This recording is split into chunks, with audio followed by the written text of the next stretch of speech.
হৃদমায়ের প্রেমগাথা লিখেছেন রেক্তা ইসলাম মায়া। পর্ব 17-18।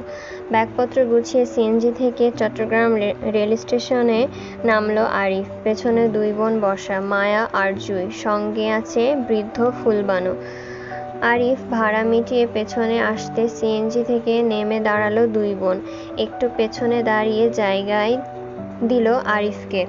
নম্রতার সহিত আরিফ নানুমার হাত ধরে গাড়ি থেকে নামিয়ে দাঁড় করালো সাইডে। তারপর নিজের বাকি জিনিসপত্র নামানোর জন্য মাথা নোয়াতেই সিএনজির ভেতরে আরিফ যখন একে একে নিজেদের ব্যাগপত্র টানছিল, তখন কোথা থেকে তিন চারজন ছেলে এসে হাজির হলো তাদের সম্মুখে। ভদ্রতা দেখিয়ে ফুলবানুকে সালাম জানিয়ে দৃষ্টি আকর্ষণ করল আরিফের।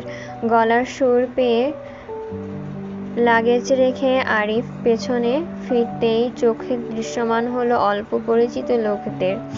আরিফ চিনে তাদের, প্রায় দেখা সাক্ষাৎ হয় তাদের সাথে রাস্তাঘাটে বা ভার্সিটির ক্যাম্পাসে। এমনকি মায়ার কোচিং সেন্টারেও যাতায়াত আছে তাদের। তবে ছেলেগুলো বখাটে নয়, ভদ্র মার্জিত পরিবারের ছেলে ওরা। রাজনীতি করে, কিন্তু ভালো ছেলের কাতারে পড়ে। আরিফ যে এলাকায় থাকে সেই এলাকার ছোট ভাই এরা। আসসালামু আলাইকুম আরিফ ভাই, কোথায় যাচ্ছেন আপনি? ওয়ালাইকুম আসসালাম। এই তো বাড়িতে যাচ্ছিলাম আর কি। তা তোমাদের কি খবর? হঠাৎ এখানে কেন তোমরা? সামনের ছেলেটার নাম তপু। মূলত সেই সালাম দিল আরিফকে। তপু নামক ছেলেটি সরল হেসে ভদ্রতা দেখিয়ে আরিফের হাত থেকে ব্যাগটা নিতে চেয়ে হাত বাড়িয়ে বলল, এই তো ভাই, ঢাকা যাচ্ছিলাম। হৃদ ভাইয়ের পরিবার ঢাকায় আছেন, ওনাদের পারিবারিক বিয়ে বলে আমাদেরকেও যেতে দাওয়াত করেছেন। সেইখানে যাব ট্রেনে করে আমরা। তবে যাওয়ার পথে দেখলাম আপনারা এখানে দাঁড়িয়ে, তাই এগিয়ে আসলাম আর কি। দিন ব্যাগগুলো, আমাদেরকে দিন আরিফ ভাই, আমরা নিয়ে যাচ্ছি। এই শরীফ, বাকি ব্যাগগুলো বের কর তো গাড়ি থেকে তোরা। তপু নামক ছেলেটির আদেশে বাকি ছেলেগুলো তাই করল। আরিফকে হঠাৎ আগত ছেলেগুলোর সঙ্গে বেশ সখ্যতা দেখেই কথা বলতে দেখে কপাল কুঁচকে আসে মায়ার। আরিফ সচরাচর বাইরের মানুষকে কাছে থেকে সাহায্য নেয় না যখন সঙ্গে মায়া বা জুই থাকে। বোনদের সেফটির কথা ভাবে তাই। তাহলে এখন কেন এই অপরিচিত ছেলেগুলোর থেকে সাহায্য নিচ্ছে সেটা মাথায় আসছে না মায়ার। আরিফ সবাইকে তাড়া দিয়ে স্টেশনের প্ল্যাটফর্মের দিকে হাঁটল। অনলাইনে কাটা টিকিটগুলো মোবাইল দেখিয়ে কাউন্টার থেকে কাগজের টিকিট নিতে হবে বলে। ততক্ষণে জুই ফুলবানু বেগমকে ধরে এগিয়ে গেল স্টেশনের প্ল্যাটফর্মে রাখা চেয়ারগুলোতে বসতে। মায়া তাদের পেছনে, হাতে ছোটখাটো কাপড়ের ব্যাগ, কাঁধে একপাশে ঝুলছে মেয়েলি ছোট ব্যাগ।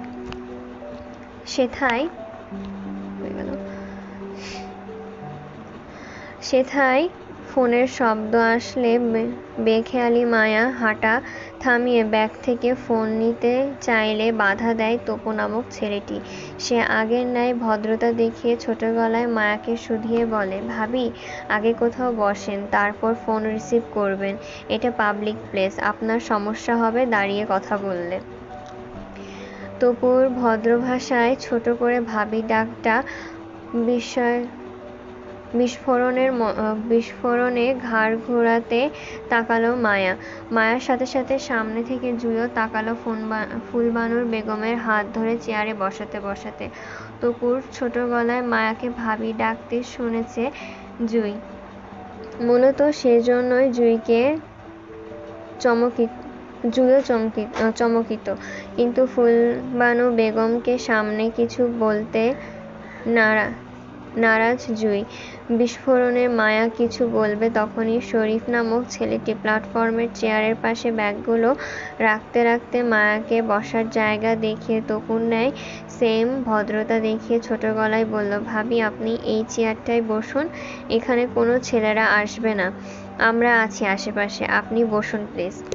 বিস্ফোরণে মায়া হতবাক হয়ে ড্যাব ড্যাব করে তাকিয়ে রইল তাদের দিকে। আজকাল প্রায় মায়ার সাথে এমন হয়, চেনা নেই জানা নেই ইয়া দামড়া দামড়া বড় বড় ছেলে পেলে মায়াকে ভাবি বলে সম্বোধন করে যেখানে সেখানে।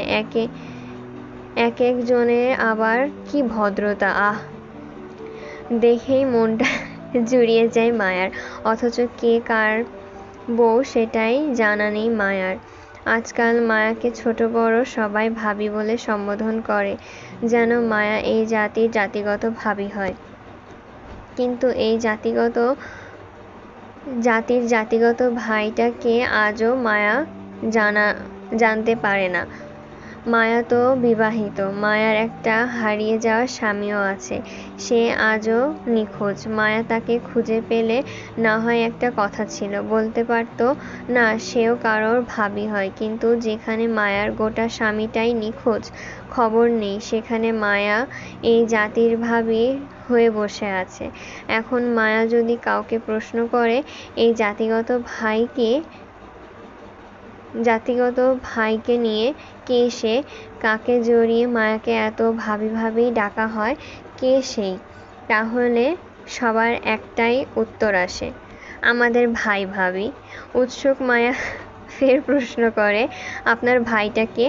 তাদের উত্তর, আপনার স্বামী ভাবি। থমথমে খেয়ে মায়া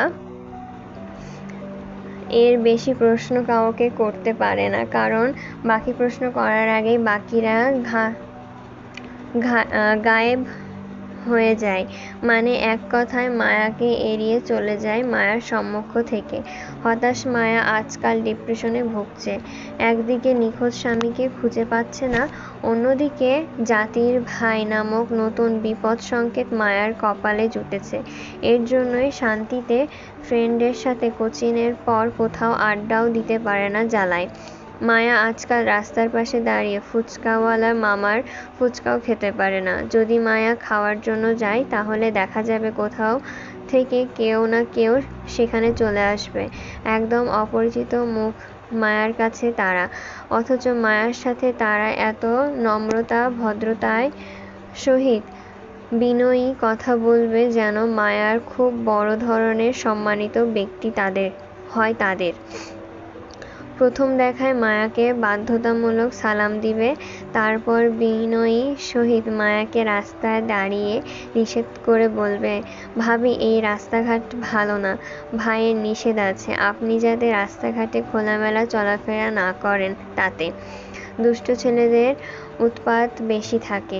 আপনি বাসায় চলে যান ভাবি, আমরা আপনার ফুচকা প্যাক করে বাসায় দিয়ে আসবো, আপনি বাসায় চলে যান ভাবি। তারপর সত্যি দেখা যায় মায়া বাসায় সেই দিন সন্ধ্যায় ফুচকার বড় প্যাকেট দিয়ে যায় কেউ না কেউ, দারোয়ান চাচাকে দিয়ে তারা। মায়া যতক্ষণ পর্যন্ত ফুচকাওয়ালা মামার থেকে চলে আসবে ততক্ষণ পর্যন্ত ছেলেগুলো ওইখানে দাঁড়িয়ে থাকবে আর বারবার মায়াকে বিনয়ী করে বলবে মায়া যাতে বাসায় চলে যায় সেটা নিয়ে। এত বড় বড় দামড়া ছেলেদের ভাবি ভাবি অনুরোধ করাটা দৃষ্টিকটুর লাগে বলে মায়া বাধ্য হয়ে চলে আসতে হয় সেখান থেকে। আর কি সবকিছুর প্রত্যক্ষ সাক্ষী হচ্ছে জুই। আজকাল মায়ার সাথে সাথে জুইও অতিষ্ঠ এইসব অচেনা জাতির ভাইকে নিয়ে। তবে এতদিন মায়ার এই বিষয়টা নিয়ে ডিপ্রেশনে ভুগলেও আজ মনটা বেশ ফুরফুরে ছিল এই ভেবে যে মায়া আজ বাড়ি চলে গেলে আর আসবে না এই চট্টগ্রামে। তখন এই জাতির ভাইয়ের বিষয়টা ধামাচাপা পড়ে যাবে। কিন্তু হঠাৎ করে এই রেল স্টেশনে যখন মায়াকে অল্প পরিচিত ছেলেগুলো ভাবি বলে সম্বোধন করলো, তখন মায়ার তাক লাগলো এই ভেবে যে এই জাতিগত ভাই নিশ্চয় মায়ার বাসার খোঁজ খবর রাখবে, আর আরিফকে পূর্ব থেকেই চিনবে এমনটা মনে হচ্ছে মায়ার। এবার মায়ার নিজের বাড়িতে চলে গেলেও যদি জাতির ভাই লোকটা মায়ার জন্য সেখানেও যায় তখন কি হবে? চমকিত মায়া ধ্যান ভাঙে ফের তপু নামক ছেলেটির মৃদু ডাকে। মায়া এক পলক তপুর দিকে তাকিয়ে বসলো শরীফ নামক ছেলেটির দেখানো চেয়ারে। জুই তখনও মায়ার দিকে অবাক করা নজরে চেয়ে। মায়া ভীতুকর দৃষ্টি তুলতেই চোখ মিলল দুইজনের। মায়ার চোখের ভয়টা যেন মুহূর্তেই পড়ে ফেলল জুই। মায়ার সাথে সাথে জুইয়ের মনটাও ভয়ে আশঙ্কা দেখা দিল এই ভেবে যে ছেলেগুলো মায়াকে ভাবি ডাকার শব্দ যদি কোনোরকম আরিফ বা ফুলবানু বেগমের কানে যায় তাহলে বিপদে পড়বে দুইজন। জড়সড় বসা মায়ার সাথে সাথে জুইও চুপসে গেল ভয়ে। মনে মনে আল্লাহর কাছে দোয়া করলো যাতে আরিফ বা ফুলবানুর কানে না যায় ছেলেগুলোর ভাবির ডাকটা। দেখতে দেখতে জুইয়ের দোয়া কবুল হলো। পুরো ট্রেন জার্নিতে ছেলেগুলো কেউ মায়াকে আর ভাবি ডাকলো না আরিফ না ফুলবানু বেগমের সামনে। তবে পুরো রাস্তায় ছেলেগুলো দায়িত্ব নিয়ে মায়াদের খেয়াল রেখেছে। ট্রেন আশুগঞ্জ থামায় তাড়াহুড়োয় 2 মিনিটে সবগুলো লাগেজে নামিয়ে দিল ছেলেগুলো। সবাই একে একে আরিফ থেকে বিদায় নিয়ে ট্রেনে উঠতে উঠতে আরিফের চোখের আড়ালে যেতে যেতে মায়াকে বলল, আসি ভাবি, আমরা কিন্তু আমাদের ভাইয়ের হয়ে বিয়েতে থাকবো ভাবি ইনশাল্লাহ। বিয়ে? কোন বিয়ে? কার বিয়েতে থাকার কথা বলে গেল?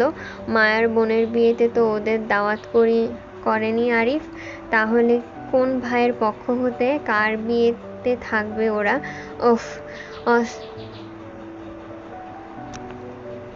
অস্থিরে মায়া ফের ডিপ্রেশনে চলে যাচ্ছে। যন্ত্রণায় পারছে না হাত পা ছড়িয়ে স্টেশনে কাঁদতে। যাকে পাওয়ার তার সন্ধান খুঁজে পাচ্ছে না মায়া। অথচ মায়ার জীবনে একটার পর একটা ঝামেলা লেগেই যাচ্ছে, থামির নাম নিচ্ছে না। প্রথমে হৃদ খান আর এখন অচেনা জাতির ভাই। হৃদ খান তো দেশের বাইরে চলে গেছে আজ প্রায় 1 মাস। এই ফাঁকে মায়াও বাড়িতে চলে এসেছে জীবনের। কখনো হৃদ খানের সঙ্গে দেখা হবে না সেটা নিশ্চিত। হৃদ খানকে নিয়ে ঝামেলা মুক্ত, কিন্তু এই জাতির ভাইকে কি করবে মায়া? এই লোকটার সুবিধার মনে হচ্ছে না। সব জায়গায় মানুষ লাগিয়ে মায়ের বাড়ি অবধি যদি চলে আসে তখন কি করবে মায়া? মায়ার রাগী বাবা এসব শুনলে নিশ্চয় মায়াকে কেটে নদীতে ভাসিয়ে দিবে। ডিপ্রেশনে মায়ার এলোমেলো চিন্তায় হুট করেই ঠোঁট ভেঙে কান্না আসলো। কি করবে উপায় না পেয়ে ভয়ে ফুঁপিয়ে কেঁদে উঠল সেখানেই। মায়ের হঠাৎ কান্নায় ব্যস্ত প্ল্যাটফর্মের মানুষের অনেকেই দৃষ্টি কটুর হলো সে। জুই, আরিফ, ফুলবানু লাগেজ ছেড়ে মায়াকে ধরল। চিন্তিত গলায় তিনজনই মায়াকে শুধালো কি হয়েছে জানতে চেয়ে। মায়া কিছুই বলল না, শুধু অজানা ভয়ে ফুঁপালো। চিন্তিত আরিফ মায়ার কাঁধ চেপে নিজের কাছে টানল। বোনের মাথায় আদরে হাত বুলিয়ে সান্ত্বনা দিলে একটা সময় শান্ত হয়ে যায়।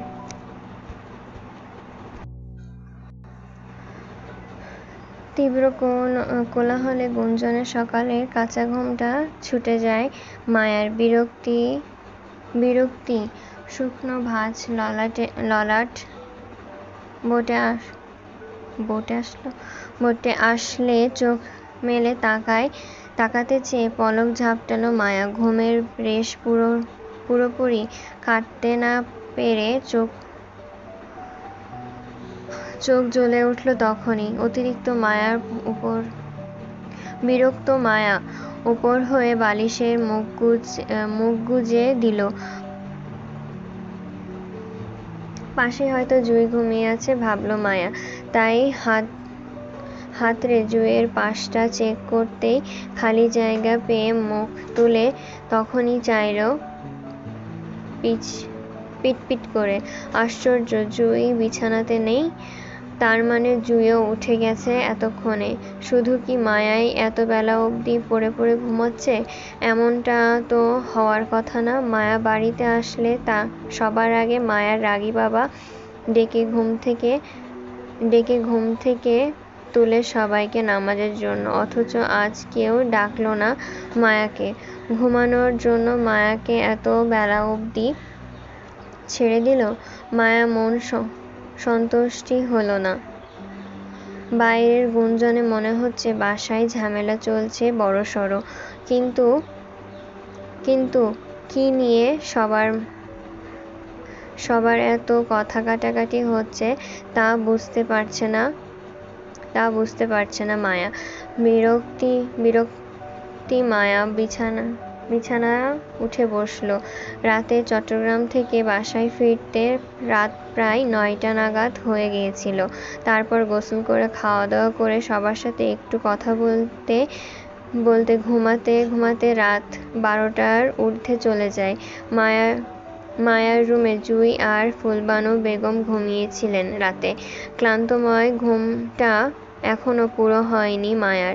আরও একটু ঘুমাতে পারলে হয়তো ভালো হতো, কিন্তু যেহেতু বাসার সবাই উঠে গেছে তাহলে নিশ্চয় অনেক বেলা হয়ে গেছে। মায়া বিছানায় ছাড়া দরকার। বিছানায় ঝিম ধরে বসে থাকা মায়া হাত বাড়িয়ে বালিশের পাশ থেকে মোবাইলটা নিল সময় দেখতে। মোবাইলের সাইড বাটন চেপে স্ক্রিনের আলো জ্বলতে মায়ার চোখ কপালে উঠল ভোর 4:45 সময় দেখে। মায়া ভাবল ফোনটার টাইমটা ঠিক নেই হয়তো, তাই ঘাড় ঘুরিয়ে জানালার ধারে বাইরের পরিবেশটা দেখতে চাইল, কিন্তু মোটা পর্দার আড়ালে নজরটা বাইর অবধি যাওয়া সম্ভব হলো না। বিরক্তি মায়া গায়ের ওড়না চাপিয়ে বিছানা থেকে নেমে দাঁড়ালো। বাইরের ঘর থেকে ভেসে আসা গুঞ্জনের শব্দ ধরে সেই দিকে হাঁটল। পা থামল পরিবারের চিন্তিত চেহারা আর বড় বোনের হিচকি তোলা কন্দন মুখটা দেখে।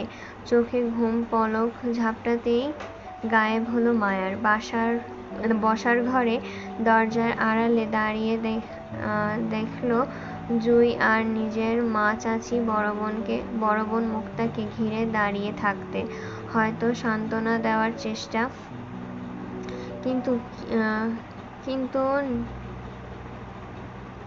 কিন্তু কি নিয়ে সান্ত্বনা দিচ্ছে মুক্তাকে তাও বুঝল না মায়া। পরিবারের প্রত্যেকের চেহারায়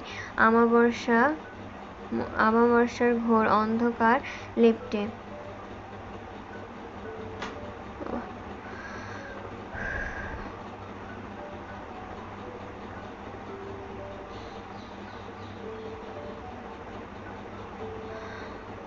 থমথমে পরিবেশে বাবা চাচা দুইজনেই সোফায় বসে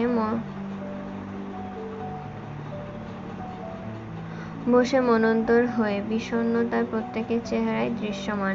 পরিবারে হঠাৎ কি হয়েছে তা কিছুই জানা নেই মায়ার।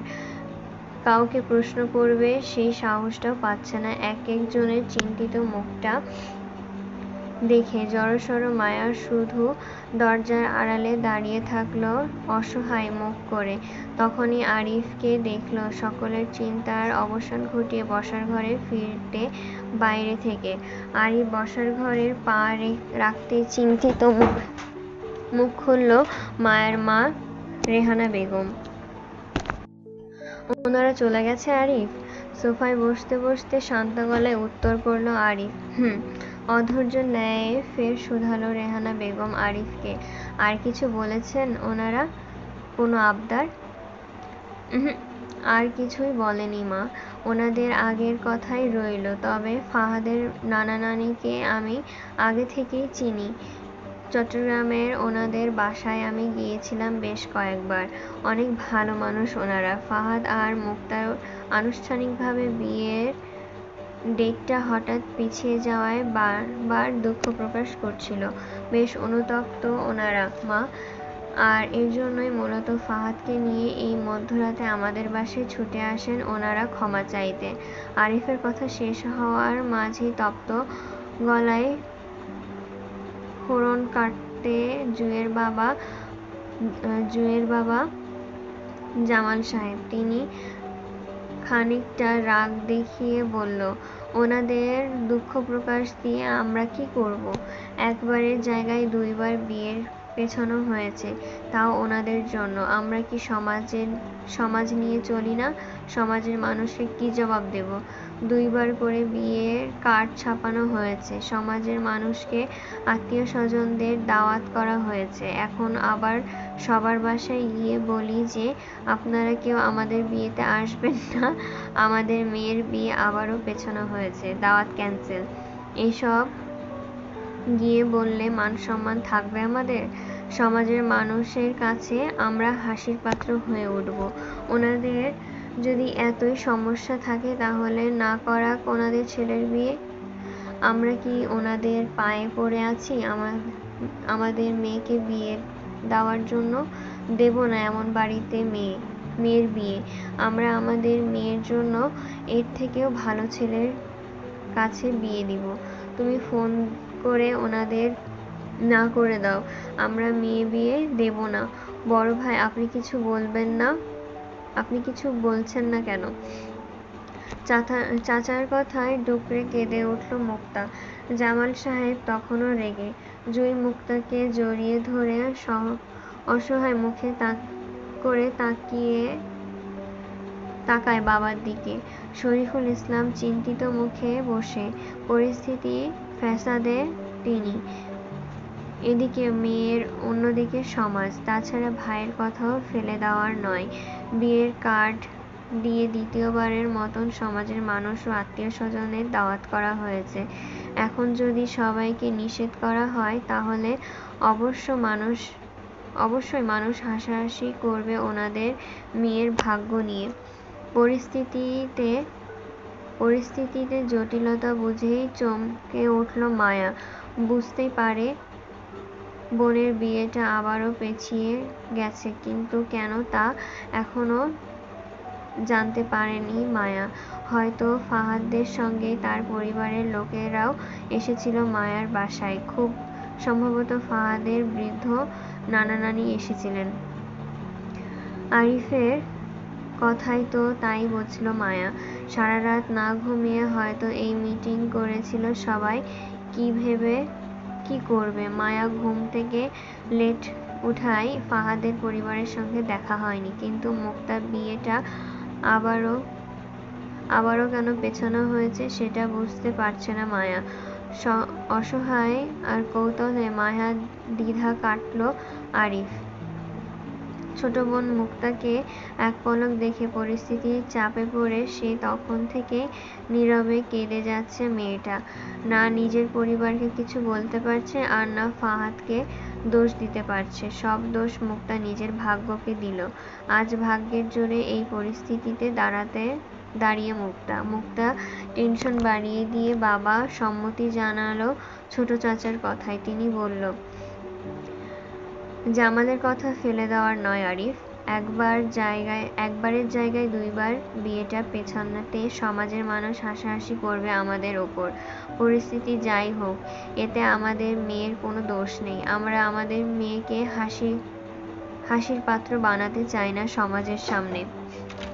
বিয়ের কার্ড ছাপানো তারিখেই বিয়ে হবে মুক্তার, তবে অন্য কারোর সাথে।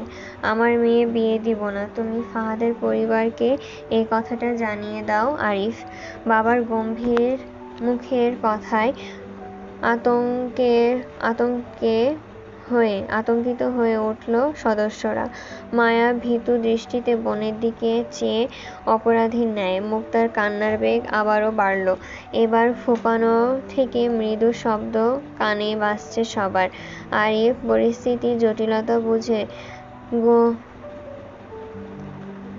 গোপনের দীর্ঘশ্বাস ত্যাগ করল। বাবা চাচাকে উদ্দেশ্য করে বলল, সমাজের কথা চিন্তা করার দরকার নেই কাকা। আপনি ভালো করলেও সমাজ আপনার পেছনে কথা বলবেই, খারাপ করলেও বলবে। আমাদের আপাতত নিজের পরিবারের কথা ভাবা উচিত। তাছাড়া ফাহাদের পরিবার অন্যায় কোনো আবদার করেনি চাচা। আল্লাহ না করুক আজকে যদি আমাদের পরিবারের কেউ ফাহাদের বাবার পরিস্থিতিতে থাকতো, মৃত্যুর সাথে লড়াই করতো, তাহলে আমি ছেলে হয়ে কখনোই আমার বোনকে বিয়ে দেওয়ার কথা ভাবতাম না। আগে আমার পরিবারের সদস্যকে সুস্থ করে তুলতাম, তারপর বিয়ে দিতাম। আচ্ছা আপনি বলুন, আজকে যদি আমার বাবা অসুস্থ হতো তাহলে আপনি আমার বিয়ের কথা চিন্তা করতেন কাকা? করতেন না নিশ্চয়ই। ঠিক তেমনই ফাহাদের পরিবারের হঠাৎ অ্যাক্সিডেন্ট, ফাহাদের মা অসুস্থ হলেও আঙ্কেল এখনো অসুস্থ। আমি নিজে দেখেছি আঙ্কেলের অসুস্থতা কতটা। তাছাড়া ওনারা বিয়েটা ভাঙতে যাচ্ছেন না, শুধু বলেছেন আজকের মধ্যেই ঘরোয়াভাবে দুই পরিবারের সম্মতিতে মুক্তা ফাহাদের বিয়ে দিয়ে রাখতে। কারণ পরশু আঙ্কেলকে নিয়ে ফাহাদ আর তার পরিবার সিঙ্গাপুর যাবে আঙ্কেলের ভালো চিকিৎসার জন্য। হয়তো আঙ্কেল সিঙ্গাপুর থেকে ফিরলে তারপর আনুষ্ঠানিকভাবে বিয়ের অনুষ্ঠান করে বউ ঘরে তুলবে, ব্যাস এইটুকুই আবদার তাদের। আর এখানে আমি খারাপ কিছুই দেখছি না কাকা। এতদিন বাংলাদেশে ডাক্তারের চিকিৎসা নিয়েছিলেন, হয়তো ভালো হয়ে যাবেন ভেবে, কিন্তু হঠাৎ আঙ্কেলের অবস্থা খারাপ হওয়ায় সিঙ্গাপুরে নিয়ে যাচ্ছে এমার্জেন্সিতে। এমন অবস্থায় কারোর পক্ষে আনুষ্ঠানিক বিয়ের আয়োজন করা সম্ভব নয়। সেজন্যই বিয়ের ডেট পেছানোর অনুরোধ করেছেন খানবাড়ির সদস্যরা। এই মধ্যরাতে নিজেই আমাদের বাসায় ছুটে এসে আঙ্কেল বাইরে যাওয়ার পূর্বে ছেলের বউকে দেখে যেতে চান বলেই এখন আপাতত ঘরোয়াভাবেই বিয়েটা দিতে অনুরোধ জানিয়েছেন তিনি। আমার সাথে ফোনে কথা হয়েছে আঙ্কেলের। আমি বিয়েতে সম্মতি দিয়েছি, দায়িত্ব নিয়েছি। এখন যদি আপনারা কোনো কারণে বিয়েটা ভাঙতে চান তাহলে আমি মুক্তার বড় ভাই হিসেবে বলছি, বাবা কাকা কাউকে মানব না। আমি নিজে দাঁড়িয়ে বোনকে বিয়ে দিব ফাহাদের সঙ্গে, তাও আজ রাতেই। দায়িত্ব যখন নিয়েছি আজকের মধ্যেই সব আয়োজনের ব্যবস্থা করব আমি। তারপরও যদি আমাদের কারোর আপত্তি থাকে তাহলে আমাকে বলুন, আমি মুক্তাকে নিয়ে বের হয়ে যাব বাসা থেকে। তারপরও এই বিয়ে বন্ধ হচ্ছে না, কারণ মানুষের বিবেকটা সর্বোচ্চ আদালত। আর আমার বিবেক আমাকে এত বড় অন্যায় করতে সমর্থন করছে না। বাকিটা আপনাদের হাতে। আমি আয়োজন করতে বের হলাম। কথাগুলো বলেই পরপর দাঁড়িয়ে যায় আরিফ। উজ্জ্বল চোখে সবাই আরিফের দিকে তাকিয়ে। বড় ভাই বাবার ছায়া হয়, সেই যেন প্রকাশ করল আরিফ। চলে যেতে গিয়ে আরিফ ক্রন্দনরত মুক্তার সম্মুখে দাঁড়ালো। দীর্ঘ নিঃশ্বাস গোপন করে আস্থার হাত বুলিয়ে দিল বোনের মাথায়। ইশারায় মুক্তাকে বুঝালো আরিফ আছে ওর পাশে, কিছু হবে না মুক্তার। আরিফ বাইরের দিকে হাঁটল। হাতে অনেক কাজ, আপাতত বাজার করতে হবে বিয়ের জন্য। রাতে মুক্তার বিয়ে, পরিবারের সদস্যর উপস্থিতি থাকবে বাড়িতে। বরযাত্রীর খাবারের আয়োজনের লিস্ট বড়। আরিফ যেতে যেতে গলা ছেড়ে ডাকলো মায়া আর জুঁইকে। এই ঋতু, জুঁইকে নিয়ে আয় তো ভাইয়ের সাথে, কাজ আছে। ব্যস্ত আরিফের এক ডাক যথেষ্ট ছিল মায়া আর জুঁইয়ের জন্য। হন্য হয়ে ছুটে তক্ষুনি আরিফের পেছন। পরিবারের বড়রা কে বা কারা কি বলবে তার অপেক্ষা করল না কেউ। আরিফ ডেকেছে, ব্যাস তাতেই হলো। এক দৌড়ে দরজা আড়াল হতেই উল্লাসে ছুটে গেল মায়া আরিফের পেছন। পরিবারের বাকি মহিলা সদস্যদের মাঝেও আনন্দের উজ্জ্বল চেহারা দেখা গেল। রেহেনা বেগম তখনই নিজের ছোট যা রেনু বেগমকে তাড়া দিয়ে বলল, এই রিনো, আয় তো, রান্নাঘরে আয়। কত কাজ বাকি। হঠাৎ বিয়ের আয়োজন করা কি চারটেখানি কথা নাকি? এই মুক্তা, যা তো তোর নানুমাকে নিয়ে ঘরে যা তুই। আর শোন, তোর ফুপিদের ফোন লাগিয়ে বল সকাল 7টার ভেতরে যেন সবাই এই বাড়িতে থাকে। এই রেনু, যা, তোর ভাই ভাবিদেরও দাওয়াত করে আয় তো তাড়াতাড়ি। বলবি সকাল 10টার ভেতরে যেন সবাই এই বাড়িতে থাকে। যা যা, সবাই গিয়ে যার যার কাজ কর, আমি নাস্তা রেডি করছি। রেহেনা বেগমের সবাইকে তাড়া দিয়ে ছুটল রান্নাঘরের উদ্দেশ্যে। আজ ওনার কত কাজ। বড় মেয়ের বিয়ে বলে কথা, শ্বাস ফেলার সময় কই ওনার। রেহেনা বেগমের কথায় তৎক্ষণাৎ ছুটল রেনু বেগম। স্বামী যে গোমড়ো মুখে বসে আছে তার খবর নেওয়ার সময় কই ওনার। বাড়ির বড় মেয়ের বিয়ে হাতে হাতে কত কাজ বাকি। তাছাড়া বড় ভাবি বলেছেন আগে রেনু বেগমের ভাই ভাবিদের দাওয়াত করতে। তাই তিনি আগে নিজের ভাই ভাবিদের দাওয়াত করবেন, তারপর বড় যাকে রান্নার কাজে সাহায্য করবেন। কে মন খারাপ করে বসে থাকলো তা আপাতত ওনার দেখার দরকার নেই, দেখতে গেলে ঝামেলা হবে। তাছাড়া আরিফের কথা একটাও মিছে নয়, অস্বীকার করার দায়। থাকুক দুই ভাই নিজেদের রাগ নিয়ে বসে, তিনি তো বাড়ির বড় ছেলের কথাই শুনবেন। বাড়ির গৃহকর্মীদের তাড়াহুড়ো দেখে দুই ভাই একে অপরের মুখ চাওয়াচাওয়ি করল। দুইজনকেই যেন কেউ পাত্তা দেয়নি বেশ বুঝল। তবে যদি আরও রাগ নিয়ে বসে থাকে তাহলে সারাদিনও যে কেউ তাদের রাগ ভাঙাতে আসবে না সেটাও বুঝল দুই ভাই। এজন্য বিনা বাক্য ব্যয় করে উঠে দাঁড়ালো দুইজন। নিজেদের রাগ ছেড়ে একে একে ফোন করলো নিকটতম আত্মীয়দের, যাদের দাওয়াত না করলেই নয়। যদিও বিয়েটা ঘরোয়া পরিবেশে হওয়ার কথা ছিল, কিন্তু মায়ার পরিবারের নিকটতম আত্মীয় স্বজনরা মিলে ভরপুর হয়ে আছে সমগ্র বাড়ি। কমপক্ষে 50-এর ঊর্ধ্বে শুধু মায়াদের নিকটতম আত্মীয় স্বজনরাই হলো। বাকি 20-25 জনের মতন হবে ফাহাদের পরিবার থেকে আসা বরযাত্রী। বিকাল পেরিয়ে সন্ধ্যা নাগাদ বিয়ের আয়োজন। বউ সঙ্গে করে নিয়ে যাবে। 2 দিন পর আবার মুক্তাকে নিয়ে আসবে সবাই। মুক্তা শ্বশুরকে সিঙ্গাপুরে বিদায় জানিয়ে। ফাহাদও যাবে মায়ের সাথে। শুধু ফাহাদের ছোট বোন থাকবে বাংলাদেশের নানা বাড়িতে খানবাড়ির সঙ্গে। বিয়েবাড়ির মেহমানে গিজগিজ করছে পরিবেশ। মায়া ততক্ষণ দিব্যি টই করে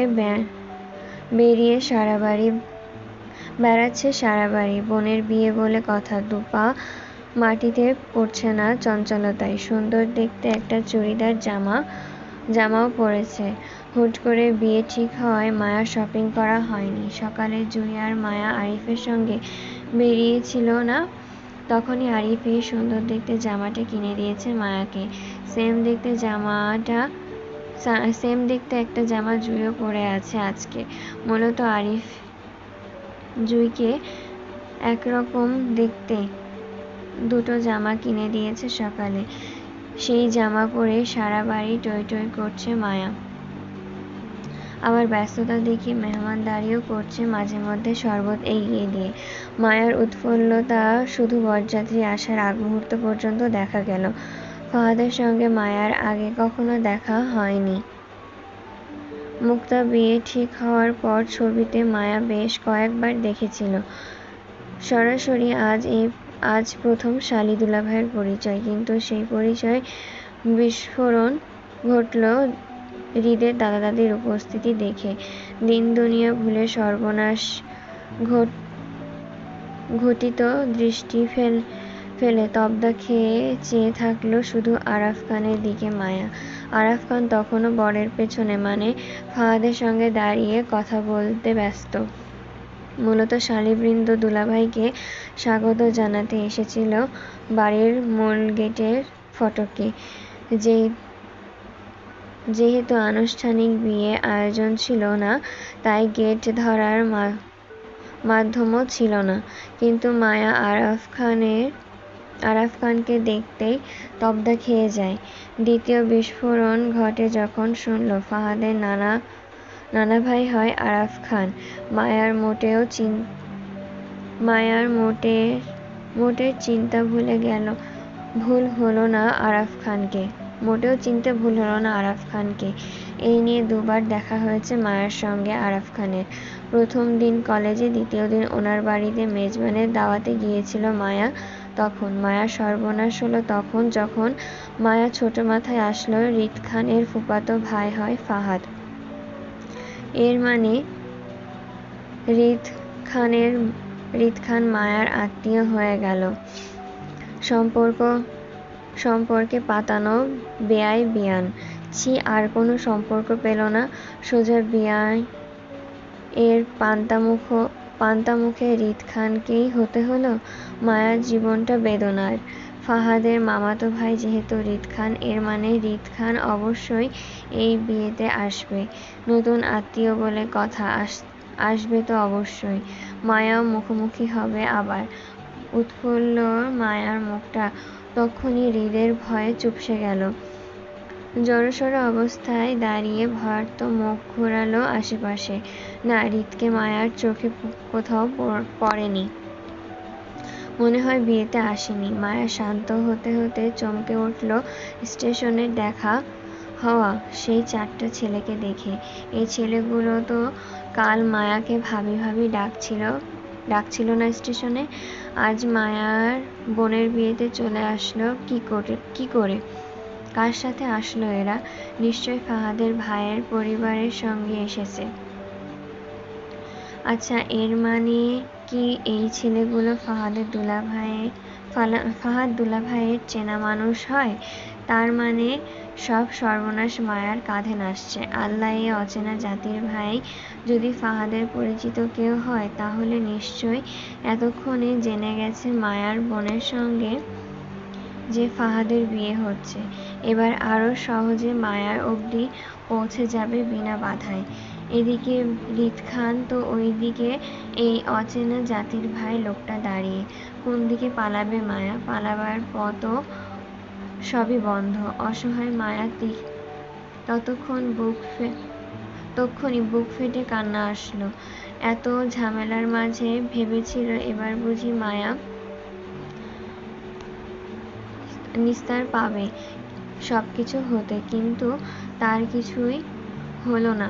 উল্টো সব ঝামেলাকে আত্মীয় বানিয়ে বসে আছে সে। অসহায় মায়া সহ্য করতে না পেরে কেঁদে ফেলল। চোখের পানি নাকের পানি যখন এক হচ্ছিল কাঁদতে কাঁদতে, তখন কানে আসলো রিদ খান এখনো দেশে ফেরেনি। কবে ফিরবে কেউ জানে না। আর এই সংবাদটা স্বয়ং আরাফ খান দিল আরিফকে। মূলত আরিফ জানতে চেয়েছিল রিদ খান কোথায়, বিয়েতে কেন নেই সে। উত্তরে আরাফ খান এটাই বলল কষ্ট জর্জরিত মায়া অসহায়ত্ব কমে আসলো রিদ খান দেশে নেই বলে। মায়া ভাবল রিদ হয়তো এখনো জানে না মায়ার সাথে তারা নতুন আত্মীয় সম্পর্ক হয়েছে। সেটা জানলে হয়তো মায়াকে অপমান করবে। এই নিয়েও মায়াও কম যায় না। আর একবার অপমান করে দেখুক না মায়াকে। মায়া সোজা গিয়ে নিজের স্বামীর কাছে বিচার দিবে। আচ্ছা, ভালো কথা, মায়ার স্বামীর খোঁজটাই তো নেওয়া হয়নি।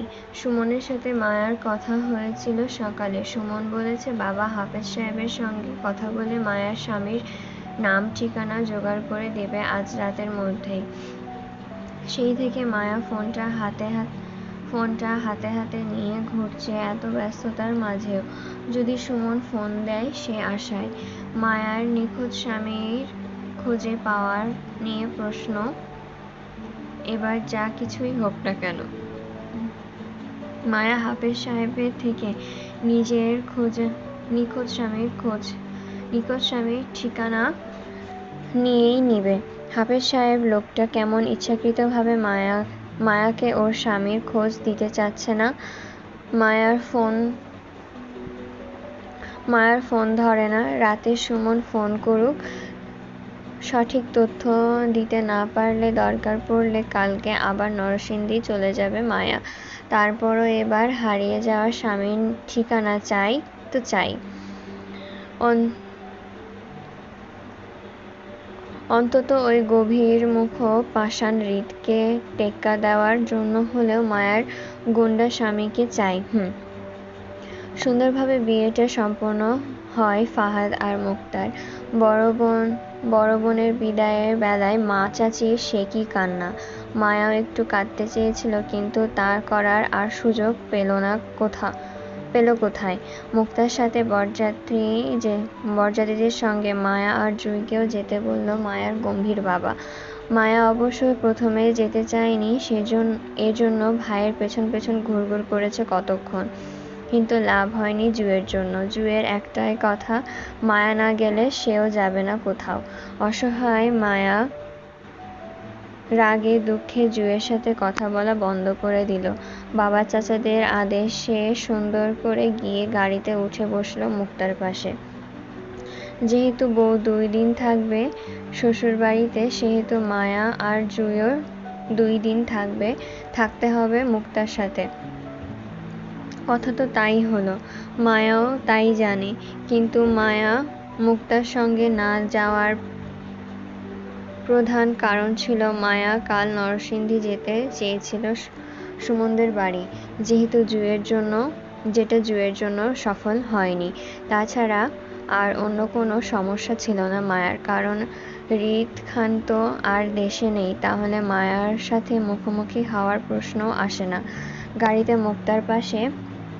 মুক্তার পাশাপাশি বসতে মায়া ভাবল বোনের শ্বশুরবাড়ি থেকে ফিরে নরসিংদী যাবে সে। আপাতত এই 2 দিন এভাবেই যাক। মায়া গাড়িতে বসতেই জুঁইও তক্ষুনি মায়ার শরীরের সঙ্গে চেপে বসল গাড়িতে। মায়া রাগী চোখ দেখিয়ে দুষ্টু হাসল জুঁই।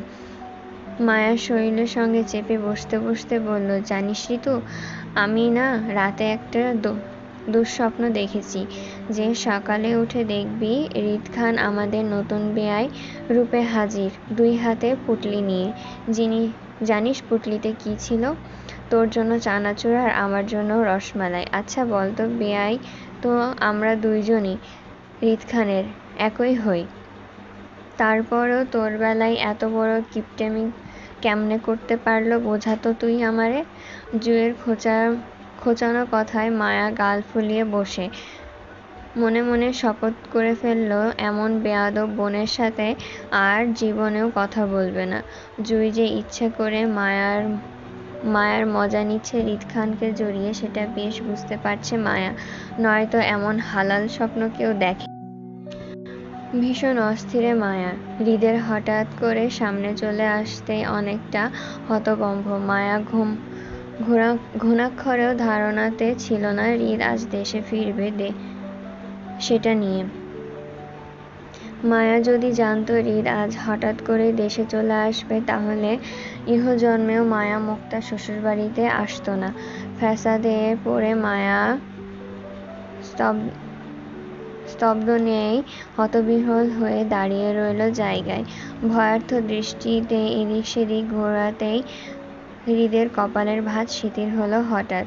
নিজ বাড়িতে মায়ার উপস্থিতিটা হৃদের ধারণাতেও ছিল না। অনাকাঙ্ক্ষিত মায়ের উপস্থিতিতে হৃদ নিজেও খানিকটা চমকিত হলেও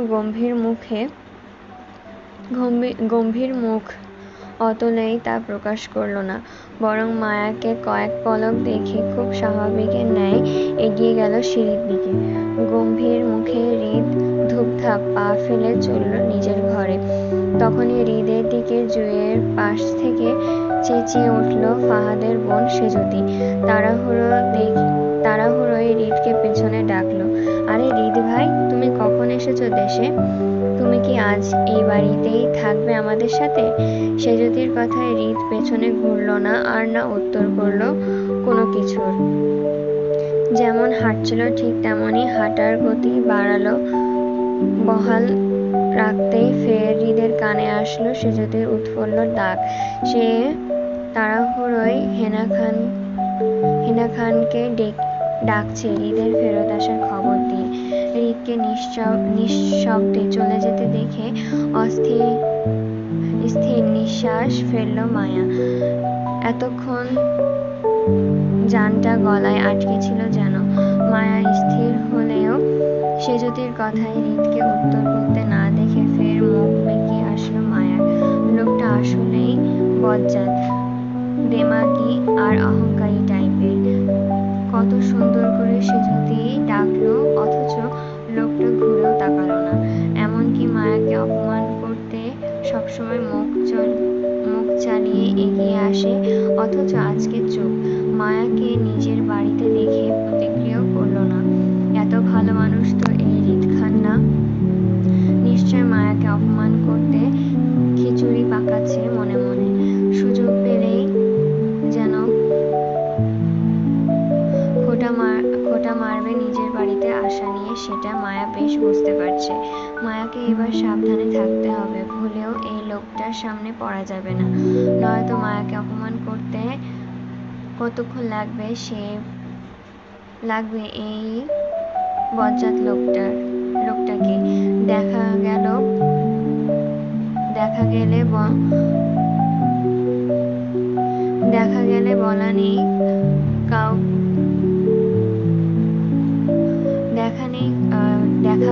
বলা নেই কওয়া নেই, হুট করে মায়াকে আউট বলে অপমান করে বসবে। তখন মায়া এত রাতে কোথায় আউট হয়ে যাবে এই বাড়ি থেকে?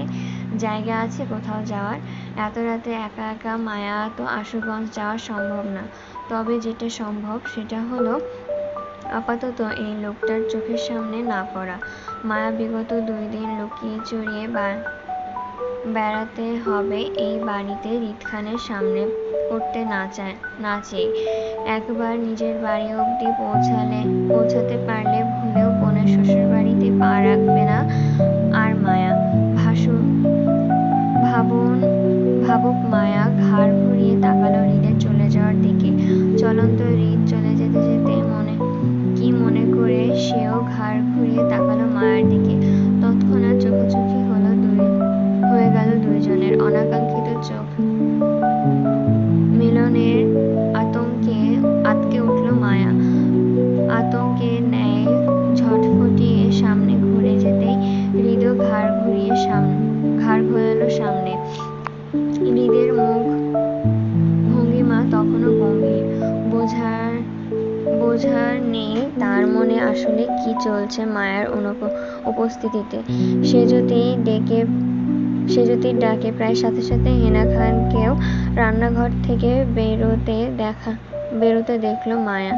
হৃদের চলে যাওয়ার দিকে উৎফুল্ল মুখ করে তিনিও সেই দিকে ছুটল হৃদের পেছন পেছন। হেনা খান বেশ সচ্ছল আর নরম মনের মানুষ।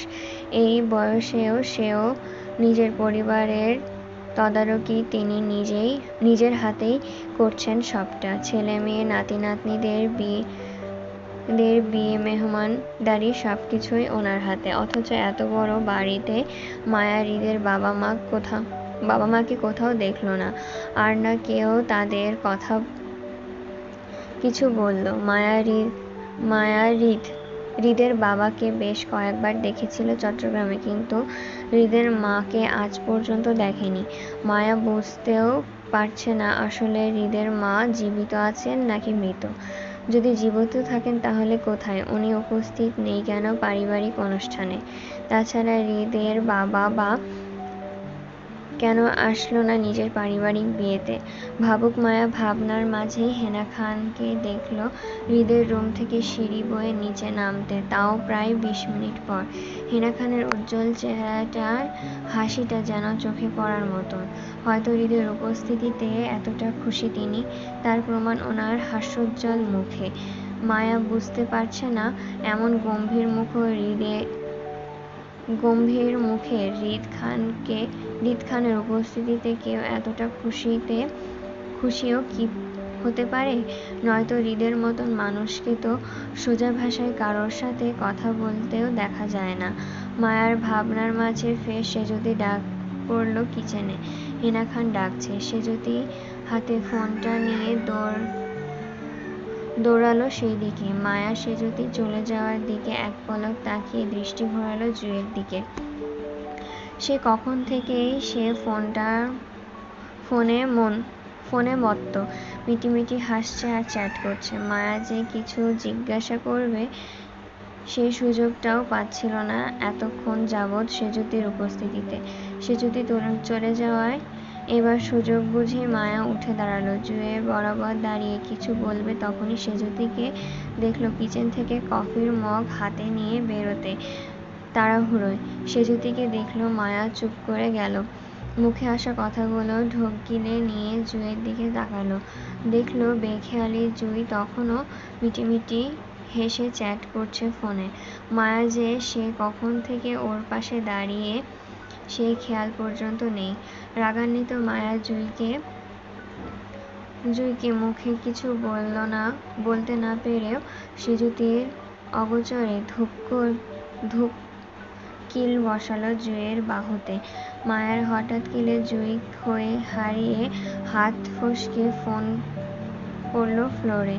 চমকিত জুঁই নিজের ফোনটা ধরতে চেয়ে তাকালো মায়ার দিকে। রাগান্বিত মায়া তখনও রাগে কটমট করে জুঁইয়ের দিকে তাকিয়ে। জুঁই ঝুঁকে ফোনটা ফ্লোর থেকে উঠিয়ে বিরক্ত গলায় ঝাড়ল মায়ার ওপর। বলল, কি সমস্যা তোর? মারলি কেন? হ্যাঁ, ভালো লাগছে না? পছন্দের বিয়ে বাড়িতে আসছিস, কই আনন্দ প্রকাশ করবি না তো? তা না করে মারামারি করছিস বোনের সাথে। গায়ে বেশি জোর থাকলে গিয়ে রিত বেয়াইকে দেখা যা। ব্যাটা তোর জন্য বিদেশ থেকে চলে এসেছে, কতটা দরদ দেখেছিস? নিশ্চয়ই তোর জন্য চানাচুর আর আমার জন্য রসমালাই এনেছে। যা, সেগুলো নিয়ে আয় আমার সামনে দাঁড়িয়ে না থেকে। যা, সর। রাগান্বিত মায়া আরও চেতে উঠল জুঁইয়ের খোঁচা মারা কথায়। এমনি জুঁইয়ের জন্য মায়া এই বাড়িতে আসতে হয়েছে, এখন আবার জুঁই মায়াকে খোঁচা মারছে রিত খানকে জড়িয়ে। রাগান্বিত মায়া জুঁইকে কিছু বলবে তার আগেই সেখানে উপস্থিত হলো সেজুতি। দুইজনের উদ্দেশ্যে বলল, তোমরা কি কেউ উপরে যেতে চাও আমার সাথে? যেতে চাইলে আসো। যাবো আপু। মায়া তৎক্ষণাৎ উত্তর করল সম্মতি দিয়ে। অপরপক্ষে জুঁই জানালো সে যাবে না বলে আবারও ফোনে মক্ত হলো। মায়ার হাতে ফোন না থাকায় ঘোরাঘুরির জন্য সেজুতির সঙ্গে নিতে চাইল। বিগত কয়েক ঘন্টা ধরে এক জায়গায় বসে থাকতে থাকতে একঘেয়েমি লাগছিল মায়ার। সেজন্য সেজুতিও পেছন পেছন যেতে লাগলো সিঁড়ি বয়ে ওপরে। কয়েক সিঁড়ি যেতেই আচানক ফোন বেজে উঠল সেজুতির। কল রিসিভ করে ফোনটা কানে তুলে কথায় মগ্ন হতে দাঁড়াতেই লাগলে মায়া সহানুভূতি দেখাতে চাইল সেজুতির ওপর। যেহেতু সেজুতি ফোনে কথা বলতে ব্যস্ত, সেজন্য কফির মগটা নিজের হাতে নিতে চাইল মায়া। হলো তাই। মায়ার হাতে বাড়িয়ে সেজুতি থেকে কফির মগটা নিতে চাইলে সেজুতি প্রথমে দিতে না চাইলেও পরে দিতে বাধ্য হয়। কফির মগ হাতে নিয়ে কথা বলতে সমস্যা হচ্ছিল বিধায় মায়াকে ছোট করে ধন্যবাদ জানালো সেজুতি। উত্তরে ভদ্রতা দেখিয়ে হাসল মায়া। কফির মগটা হাতে মায়াও সেজুতির পেছন পেছন এসে থামল এক বন্ধ দরজার সম্মুখে। কিন্তু তখনও সেজুতির ফোন আলাপ শেষ না হওয়ায় সে কান থেকে অল্প ফোনটা উঠিয়ে বিনয়ের সহিত মায়াকে বলল, একটু কষ্ট করে কফির মগটা ভাইয়াকে দিয়ে আসতে পারবে তুমি? আসলে আমার কলটা খুব আর্জেন্ট।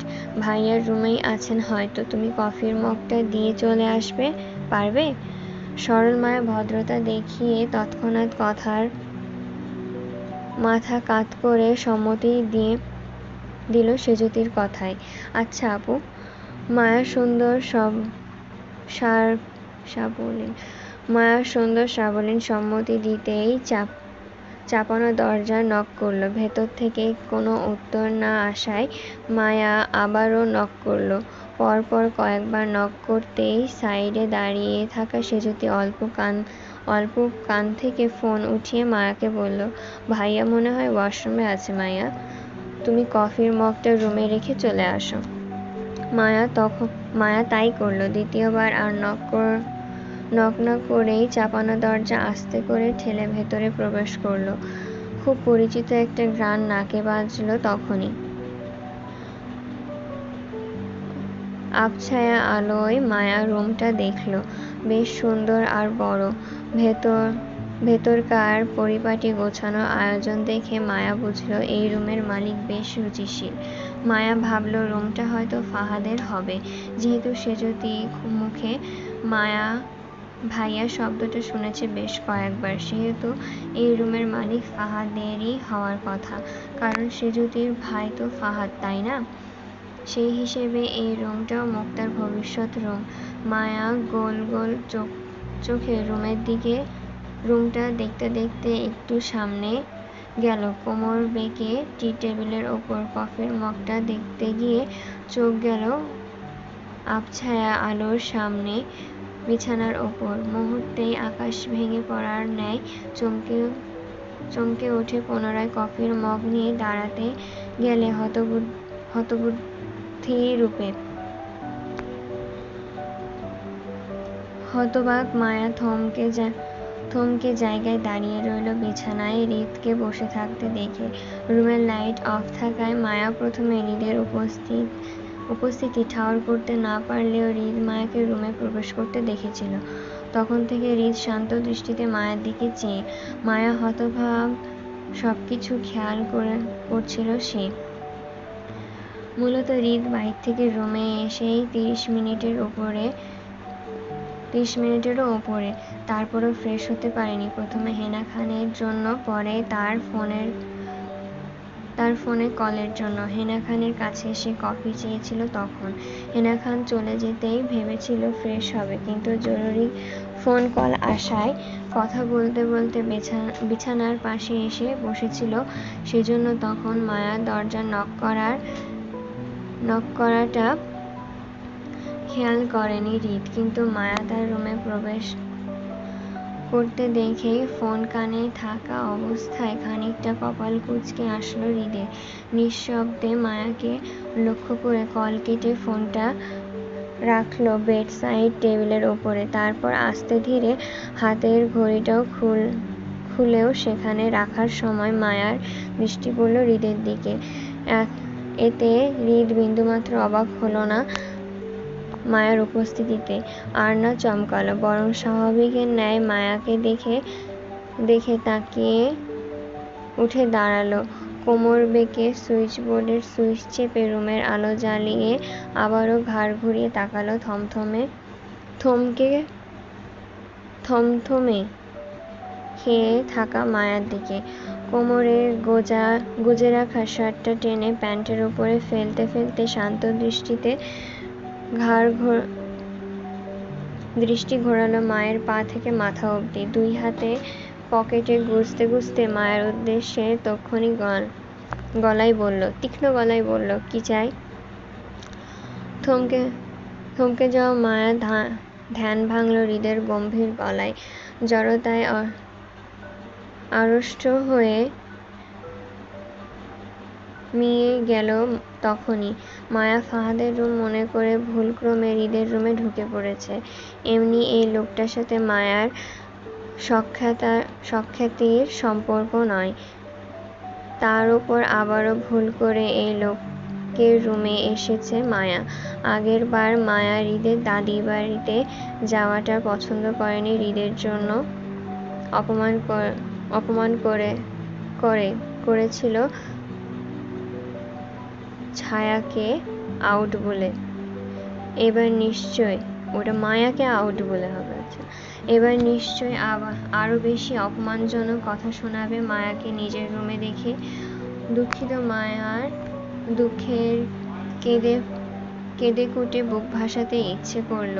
ঘুরে ফিরে কেন হৃদের মুখোমুখি হয় মায়া সেটা বুঝল না সে।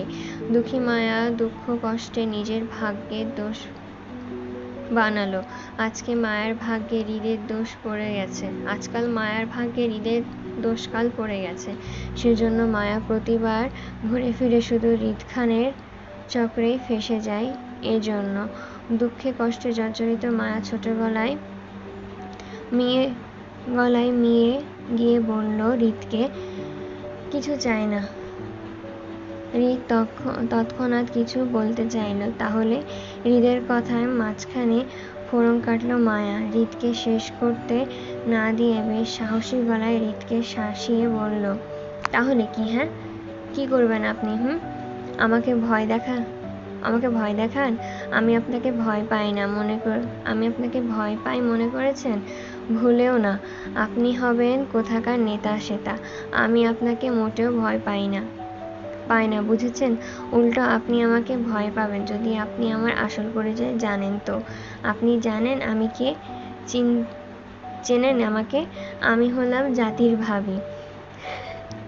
আমার পেছনে কার হাত আছে জানেন? এই জাতির ভাইয়ের লম্বা হাত আছে আমার পেছনে। তাই আমার সাথে বেশি টিরিং-বিরিং করলে সোজা সেই হাত দিয়ে ঠুস করে আপনাকে গায়েব করে দেব। শুধু ফাহাদ জিজুর ভাই বলে ছেড়ে দিলাম আপনাকে, নয়তো আমি কিন্তু অনেক ক্ষমতাসীন ভাবি হয়েই মনে রাখবেন। নয়তো নেন আপনার কফি নেন। মায়ের লম্বা চওড়া হুমকিতে কপাল কুঁচকে তাকিয়ে রইল হৃদ। মায়ের দিকে কিছু বলার সুযোগ না দিয়ে তক্ষুনি হাতের কফির মগটা পুনরায় টি টেবিলের উপর রেখে এক প্রকার দৌড়ে পালালো রুম থেকে। মায়া চলে যেতেই হৃদ এগিয়ে এসে কফির মগটা হাতে নিল। সেখানে চুমুক দিতে দিতে মৃদু স্বরে আওড়ালো, জাতির ভাবি। ইন্টারেস্টিং। খানবাড়ির মেহমানদারিতে অতিষ্ঠ মায়া একের পর এক নাস্তার পরিবেশন করেই যাচ্ছে মায়াকে, তাও কিছুক্ষণ পর পর। এমনিতেই মায়া বেশি খায়, সারাদিন ঘুরঘুর করে খাওয়ার বদঅভ্যাস আছে, কিন্তু এই মুহূর্তে খেতে পারছে না জড়তায়।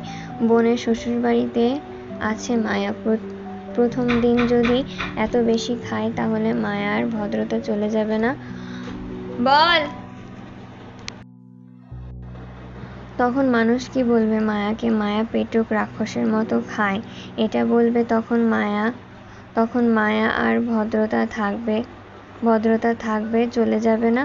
মূলত এর জন্যই তো মায়ার লোক দেখানোর ভদ্রতার খাতিরে কিছুক্ষণ পর পর আসা সকল নাস্তাগুলো ফেরত পাঠাচ্ছে অনিচ্ছাকৃত।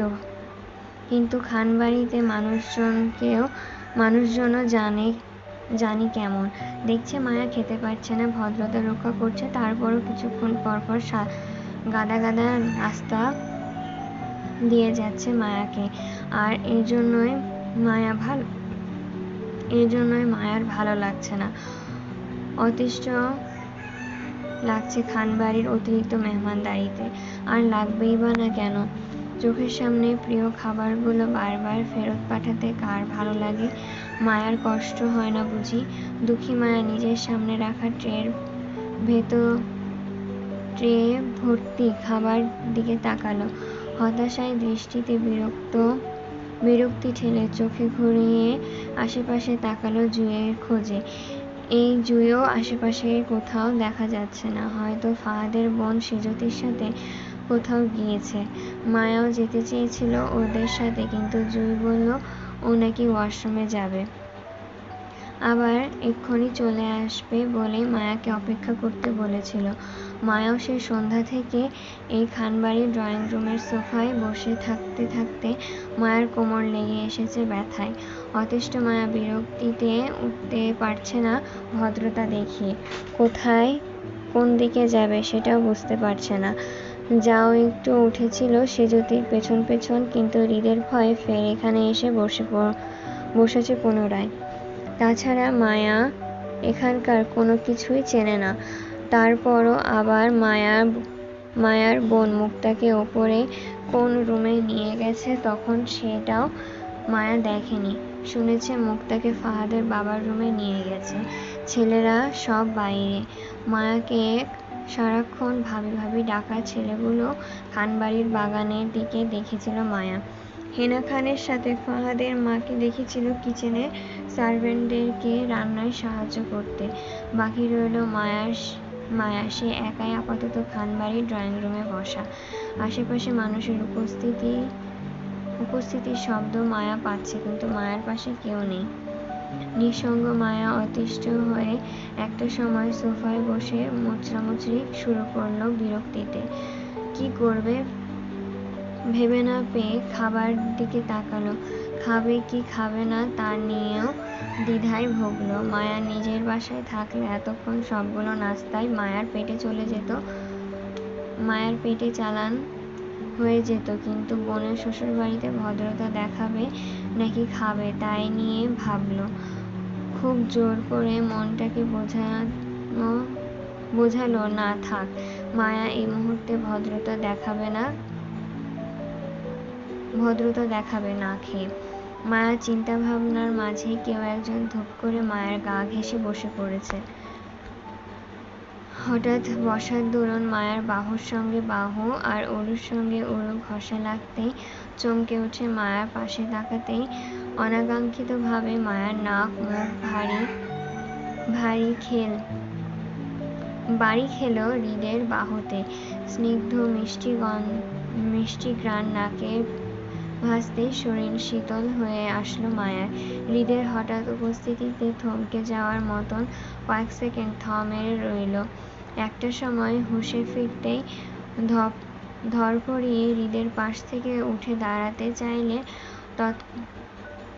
ততক্ষণ গায়ের কাপড় টান খেল, আবার জায়গায় বসে পড়ল মায়া। অস্থির মায়া তৎক্ষণাৎ নিচে তাকিয়ে লক্ষ্য করতে বুঝতে পারল মায়ের ওড়নাসহ চুড়িদার ফ্রকের কিছু অংশ হৃদ বসে আছে গা এলিয়ে সোফায়। আতঙ্কিত মায়া হৃদের এত কাছে বসে থাকার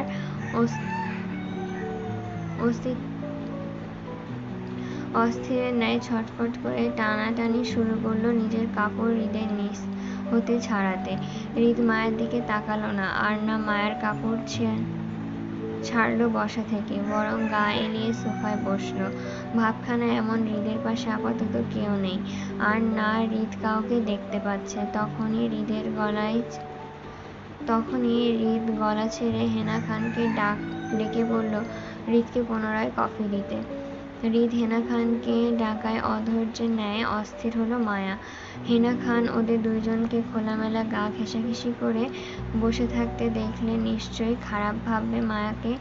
অস্থির মায়া নিজের কাপড় দুই হাতেই টেনে হৃদের উদ্দেশ্যে ছোট গলায় বলল, ছাড়ুন। মায়ার ছোট গলায় হৃদ ঘাড় ঘুরিয়ে তাকালো মায়ার দিকে। তৎক্ষণাৎ চোখাচোখি হলো অস্থির মিয়ে যাওয়া মায়ার দুই চোখের সাথে। জড়তায় মায়া প্রথমবারের মতন হৃদকে এত কাছ থেকে লক্ষ্য করল। হৃদ খান আসলে সুন্দর, শুধু সুন্দর নয়, বলতে গেলে বাড়াবাড়ি রকমের আকর্ষণের সুন্দর লোক এই হৃদ খান। সবচেয়ে সুন্দর হলো লোকটার চোখ, গুরুগম্ভীর আর মারাত্মক নেশালো।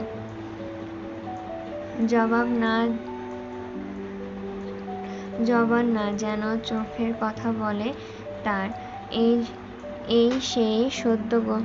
এই যে সদ্য গোসল করে আধ ভেজা চুল আর গায়ে চলে এসেছে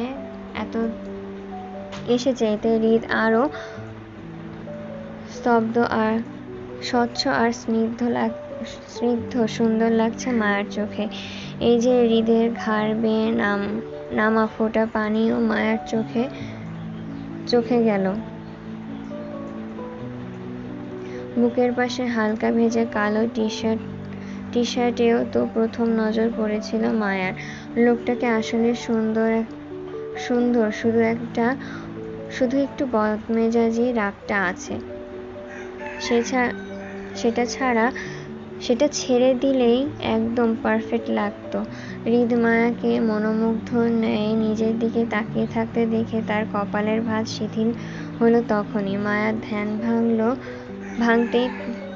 ভাঙতেই তীক্ষ্ণ গলায় বলল, নজর দিয়ে লাভ নেই, আমি অলরেডি বুক বিয়াই। হৃদের কথায় থমকে তৎক্ষণাৎ চোখ লুকাতে আশেপাশে তাকালো মায়া। চুরি ধরা পড়ার মতন অস্থির মেয়ে আবারও নিজের কাপড় টেনে হৃদকে বলল, ছাড়ুন প্লিজ। হৃদ ভ্রু উঁচিয়ে তাকালো প্রশ্নোত্তর দৃষ্টিতে। মায়া হৃদের নড়তে না দেখে ফের নিজের কাপড় টেনে তাকালো হৃদের দিকে। চোখাচোখি হয়ে যেতেই মায়া নিজের দৃষ্টি নিচে করে ফের কাপড় টেনে বলল, কি হলো, ছাড়ুন প্লিজ। এখনো তো ধরতেই পারিনি, ছাড়বো কখন? তাছাড়া আপনি আমার বাড়িতে কি করেন? শুনলাম আপনি নাকি আমার নতুন বিয়ে হয়েছেন, কথাটা কি সত্যি? তাহলে শোনেন, সলিড একটা কথা বলি। আপনি দরদ দেখিয়ে দুলাভাইয়ের ভাই মনে করে আমাকে ছেড়ে দিলেও আমি ফাহাদের শালি মনে করে আপনাকে কখনোই ছাড়ব না। এর জন্য আপনার জাতির ভাইকে আমি দেখে নিব, সমস্যা নেই। আর রইল আপনার কথা, তাহলে প্রথমে বলে রাখি, বোনের শ্বশুরবাড়ি মনে না করে নিজের শ্বশুরবাড়ি মনে করে চলতে পারেন, এতে আমার সমস্যা নেই। কিন্তু আপনার অতিরিক্ত টই নিয়ে সমস্যা আছে। দুলাভাই বা আদার্স পাবলিক যাদেরকে আপনি নতুন বেয়াই বলে চিনেন, আপাতত তাদের সাথে ঘোরাঘুরি নিষেধ। মানে হেলদি দূরত্ব বজায় রাখবেন তাদের সাথে, নয়তো ওই যে বললাম সবাইকে দেখে নিব, সে দলে আপনিও থাকবেন। কিন্তু আরেকটা কথা, নাইস কালার, কালো রংটা বেশ মানিয়েছে আপনার সাথে, আই লাইক ইট। তবে নেক্সট টাইম লালের সাথে লাল পরবেন, তাহলে আরো সুন্দর দেখাবে। লাস্ট কথাটা দুষ্টমির ছলে বলেই সামনে ঘুরে গেল হৃদ। হতবাক মায়া হতবুদ্ধি হয়ে থ মেরে বসে রইল। প্রথমে হৃদের হুমকি গুলো মাথায় আসলো না। সে কেন নিজের দুলাভাই বা বেয়াইদের কাছ থেকে দূরে থাকবে, তাও এই লোকের কথায়। বোনের শ্বশুরবাড়িতে এসেছে, বেয়াইদের সাথে আড্ডা দিবে, সেটাই তো স্বাভাবিক, তাই না? সে কেন হৃদ খানের কথা শুনতে যাবে? আশ্চর্য। তাছাড়া এই লোকের চোখেও সমস্যা আছে। মায়া এই মুহূর্তে টকটকে লাল রঙের ড্রেস পরে আছে, অথচ এই লোকটা বলছে মায়া কালো রঙের মানিয়েছে বেশ। আজব, পাবলিক ঠিকঠাক কালার চেনে না। হেনা খান এগিয়ে আসতে দেখে মায়া আস্তে করে সরে বসলো, কারণ ততক্ষণে হৃদ মায়ের কাপড় ছেড়ে দিয়েছে। হেনা খানের আসার প্রায় সাথে সাথে জুই আর সেজুতিও উপস্থিত হলো সেখানে। জুই মায়ার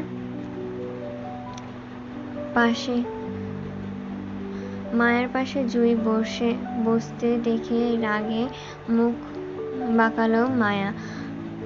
জুই মায়ের মাথায় টোকা দিতে চোখ গরম করে তাকাতেই জুই আবার মায়ের মাথায় গাঁঠি মেরে বলল, বলদি, তোর কালো ফিতা দেখা যাচ্ছে কাঁধে, সেটা ভেতরে ঢুকা, নয়তো কারো চোখে পড়বে। জুইয়ের কথায় আকাশসম চমকিয়ে তৎক্ষণাৎ তাকালো হৃদের দিকে। তার মানে এই লোকটা তখন মায়াকে এই কালো ফিতার জন্যই বলেছিল মায়াকে কালো রঙের সুন্দর লাগছে। গাঢ় লজ্জায় তখনই মিয়ে গেল মায়া। অথচ হৃদ খান মায়াকে এত বড় কথা বলেও দিব্যি সে তার কফির মগে চুমুক দিতে ব্যস্ত। পাশে হেনা খান অনেক কিছু বলছে তাকে, সে হ্যাঁ না উত্তর করছে না, শুধু গম্ভীর চিত্তে শুনে যাচ্ছে।